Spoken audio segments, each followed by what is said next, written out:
everybody, welcome to Extension Monthly. My name is Jennifer Davidson. I'm the county coordinator here with Alabama Cooperative Extension in Russell County. We are your link to Auburn University and Alabama A&M, and we're here to provide you science-based, research-based information from those universities. And we do that through three major program areas. We have 4-H youth development, where we are in the schools in Russell County and Phoenix City. And we also have after-school clubs, and we also have community clubs with 4-H.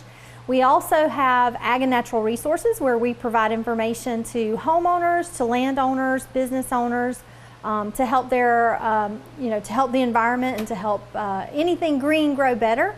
We also have a program area that, when I was a child, was called Home Economics, but now we call it Extension for Families. And so we provide information on finance, on health and wellness, on chronic disease management. We do the Serve Safe program. We do all those things out of our office. But one major thing that we do is we actually are the link to the labs at Auburn. So we do soil and water testing. You can bring your soil or your water here, and we can get the right test that you need from the lab and ship it over to the lab and then get the results back to you. So I wanted to talk with y'all because it's still early in the season, in the growing season, and I would always recommend that if you're going to have a garden, or if you're going to fertilize your lawn, or if you're a farmer, or any kind of a group that's growing any kind of a garden like a community garden, that you get your soil tested at least once every couple of years. Wanted to mention to y'all how to do that. It's very, very simple. It's only $7 per sample. We have these boxes here in the Russell County Extension office, but feel free to bring your soil in whatever kind of container you need to instead of making a separate trip. Again, these are $7 per sample. And the way that you would take a sample is you would either use a handy dandy tool like this, which you may not have on hand, but if you don't, you can just use a bucket and a trowel.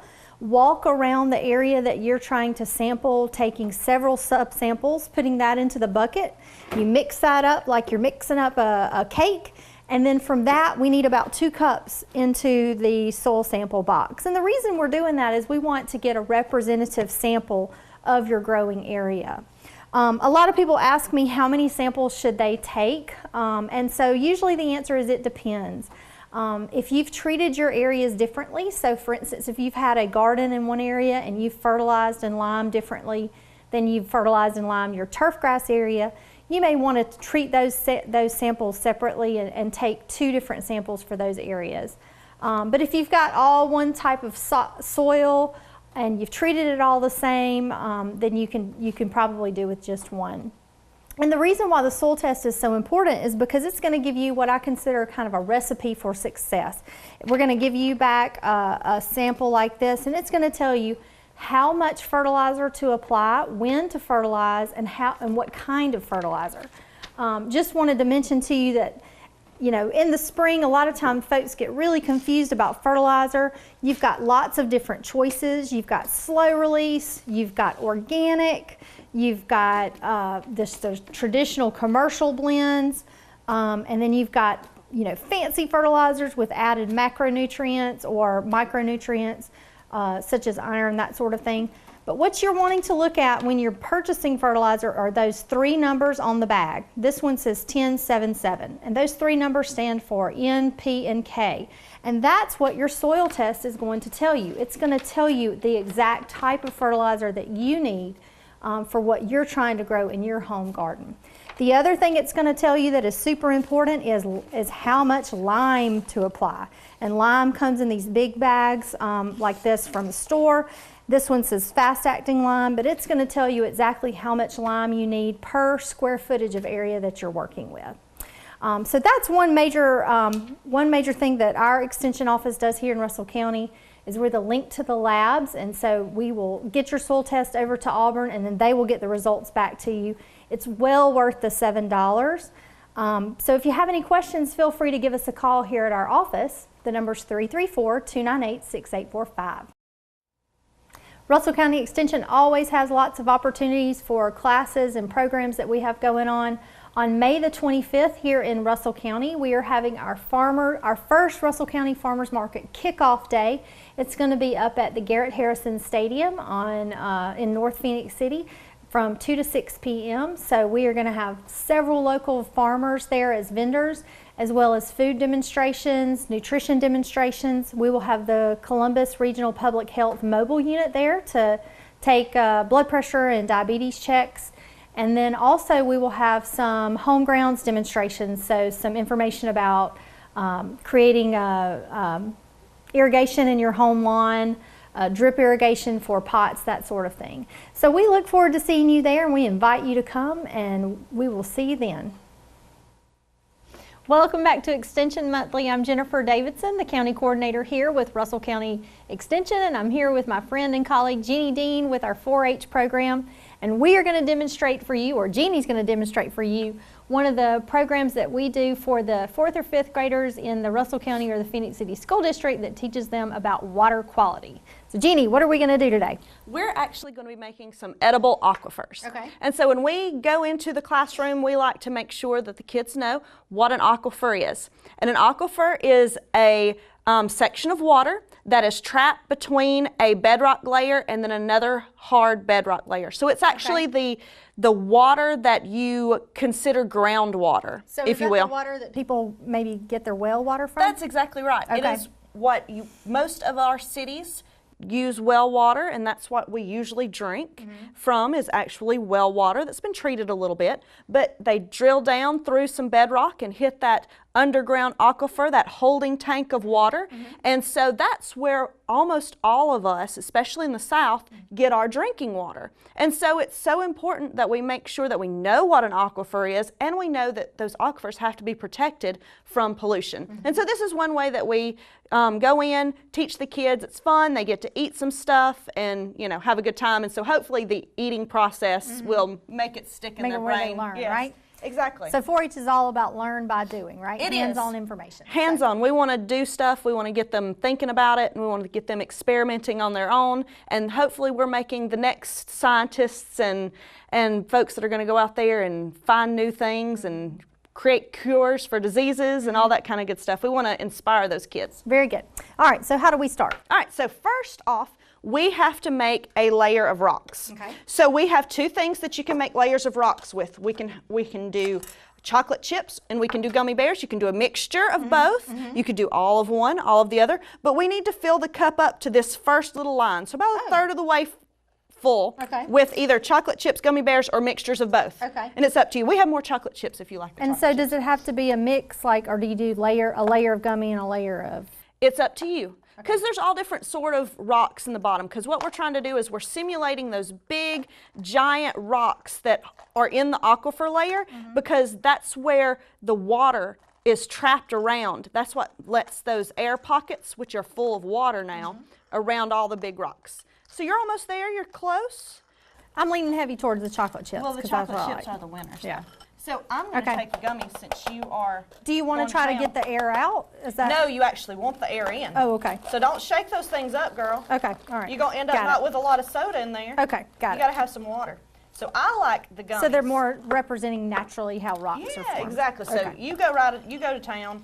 I got another one over here that I'm going to get some out of, and I'm going to fill the rest of mine up here with the chocolate chips. So I did layers, you did mix up. It's all good. Okay. So let me set this back over here out of our way. You're going to need one of these spoons for later on. And so now we're going to charge our aquifer. Okay. So we're going to put water in that aquifer, which is really clear lemon lime soda. Okay. That's what works the best in this. So we're going to fill it up all the way up to that line. So now if you'll fill yours up all the way to the line. So we've now charged our aquifer. So this is the water that we would drill down into if we were having a well from our house, or that cities and government agencies drill down into. And so then we've got to create a hard layer, and that's going to be kind of a surface layer, and we're going to make that today with ice cream. You can use sherbet if you've got anybody that's lactose intolerant, or that can't handle the ice cream. So I just put it on top? Great. You're going to make a hard layer, and that's where you're going to use this spoon of yours to kind of make sure it lays flat. Okay. So I'm using I bet the kids love doing this. They do. They have a good. Do they get to eat this afterwards? Well, of course they do. Okay. Well, I'm not going to eat them all. Okay. Have a big old bellyache after I finished it. So is that flat enough how I've done it? Yeah. Run your spoon across the top. Make it nice and flat. I think I put too much ice cream in it, but I don't think you can actually have too much ice cream. So then we're going to make a nice flat layer, and the kids. And this represents soil, right? This is actually representing that hard bedrock layer that traps in the water into the aquifer. Okay, so we're making a nice flat layer, and we want to use clear cups so that the kids can actually see the layers. Okay. So they can see the big rocks down the bottom. I won't double dip. That's okay. So they can see the big rocks in the bottom, the water in between, and then they can see that hard bedrock layer. We want them to be able to see all that. Okay. So I'm going to cover this up and set it out of our way for now. And I've got it on a napkin so that it doesn't make a huge mess. But so now we've got other things. We don't just walk outside and walk on this hard rock. There's other stuff that takes up the room. Topsoil. We have some smaller rocks. So we use sprinkles to represent our smaller rocks. I have chocolate sprinkles and then multicolored sprinkles, whatever you would like. A nice layer over the top of your rocks.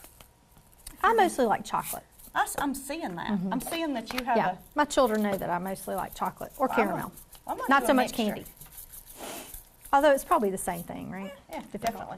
Okay, and then for our soil, we have cocoa powder. Okay. So we're playing into your chocolate thing. Okay. Okay. So you want to cover the white ice cream completely with your cocoa powder, because that is your topsoil. That's where the Could you do this in more of a miniature version, like have smaller cups if you have larger groups of kids? Of course you can, and that's usually what we do. I'm using a big cup today, just so that we can see it on camera. But of course and because we wanted all the ice cream. Right. But we wanted a larger version. We did want a larger version because that's what we do. Okay. So we have our layer of soil on the top. So now what we're going to represent is we're going to represent rainfall. So we need that Sprite back, that lemon lime soda. Okay. And you're going to make it rain. So put about, I don't know, a ½ an inch of water on the top of your topsoil. Just in one spot like this? Doesn't matter. It just needs to be on top of your topsoil. Oh, I see what's happening. Yeah. So see, we're making layers. Okay. And with the clear cups, can I have some Sprite? So with the clear cups, the kids can really see the layers of the water. So now, how interesting. So our groundwater's trapped. Our groundwater's trapped. We will have some leakage from the top. That'll leak down. That happens. That's the way real water gets moved from the top to the bottom. So then, if we have pollution, we're going to represent some pollution by red food dye. Okay. So what I'm going to do is I'm just going to drop a couple of drops of red food coloring in there. I'm going to do 3 drops in 3 different spots. And if you'll put a couple of 3 drops, whatever you're comfortable with, in the top of yours to represent pollution. All right. So now we have a polluted surface water, but unpolluted groundwater. So what we're going to do is we're going to select our well, whatever color you'd like. Blue. All right. I'm going to go with green. And you're going to drill a well down in the very center of your area. So just drill it all the way down until it hits the bottom of the cup. Okay. Okay? So then we are now the well pumps. We drink some of the water, and you're going to watch the surface water recharge your I've aquifer. got pollution. Look, I've got pollution You've down. already got some pollution going on. So we're going to watch the aquifer get recharged from our surface water. Well, I got to tell you, Jeannie, I'm not loving that taste. But oh, I love it. But as you can see, I have some little red sweet, y'all. You're the one who likes the chocolate. You should like it. So you can see some of the red starting to leak down into our aquifer. And that's the danger of having pollution in our environment and in our surface water and not taking care of it, not taking care of our water. is it gets down into that drinking water, that water we use every day to shower, to cook, and everything we use to water our animals. And so the kids can just keep recharging their station and keep drinking. There are some other things you can use for pollution. You can use pixie sticks and rip it off, and they can dribble that around. You can use, if you want to do that, you're welcome to. Oh my goodness, my children love pixie sticks. You can use, this is Kool-Aid, and so you just dribble a little Kool-Aid in the top, and they can definitely see when that Kool-Aid hits the water, it'll turn colors, and it's really easy for them to see when it starts moving down into the aquifer. You can always use an oil slick, which gives you more chocolate into your diet, so you'll have the chocolate there as well. And so there's lots of things that you can get the kids to use to kind of pollute their aquifer, so they can get the visual that pollution is traveling surface water through. eventually goes to our drinking water. That's how we recharge the aquifer. It gets there through rainfall. So every time it rains. This is one way 4-H is teaching our kids and our 4-Hers to be better stewards of our environment and to our water in particular, which is so important here. And we do get a lot of water from groundwater and from wells, and we also get our water from the Chattahoochee River.